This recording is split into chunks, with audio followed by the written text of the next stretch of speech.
All things relating to food and its future will be on the menu this weekend as the New Zealand Guild of Food Writers hits town for its biennial conference. The focus will be sustainability, and speakers will draw on a range of themes including food wastage and behaviour change and future trends in food production, distribution and nutrition. University of Otago Chair of Sociology, Professor Hugh Campbell, will be one of the keynote speakers. He joins us tonight. Good evening. Hello, Rebecca. Now, as a social scientist, do you struggle to say that word as well? My students do. How did you get involved in food research?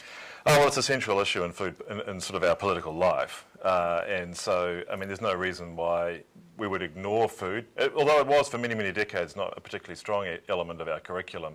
In the end, we basically worked out it touches on every aspect of human life. Tell us about some of the research programs that you've been involved in the food field. Well, for the last 20 years out of the University of Otago, we've been working on issues of how New Zealand became more sustainable, particularly in our export industries. But it's probably only been in recent years that we've started looking at things closer to home, more local foods and the way in which farmers' markets have been springing up and things like that. What are they telling you?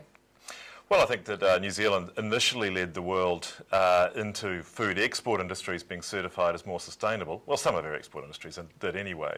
But more recently, New Zealand's slowly been catching up in the local food move, the move back to the local. So things like the Dunedin Farmers Market is a classic sign of what's been happening around the world for the last 20 years. And what are some of the main issues that you'll be highlighting at the conference?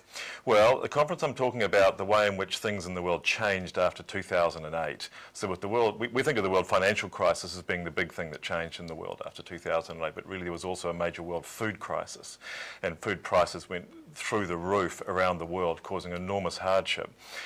Things have really happened since then and have disrupted a lot of things we take for granted about the world of food. So what I'll be talking about is why do we now live in some kind of new times, why are we having to rethink the way in which we relate to food and about the future cost of food. What is food politics and its implications? Well, it's sort of an umbrella term that we use, but we use it in an important way. It's because really a whole lot of different academic disciplines and areas of political life all began emerging and heading towards food at the same time. And now we've seen a great coming together of people who work in the social scientists, people who work in nutrition, people who work in politics, policy and inequality, people who work in sustainability and sustainable agriculture, all kind of ended up in the same place, and we had to think of a term. So food politics kind of covers it. How does New Zealand fare in terms of food politics and sustainability? Not bad in some respects. We are good in terms of some of our industries have become world leaders in terms of selling premium, kind of more sustainable products to the top end of the world market. Our kiwi fruit industry certainly has led the way there.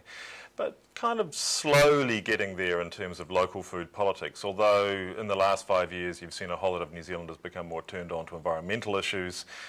We've got a Green Party that's polling between 10 or 15% at the moment, and probably 20 years ago that was unthinkable. So we're getting there. What changes do we need to see?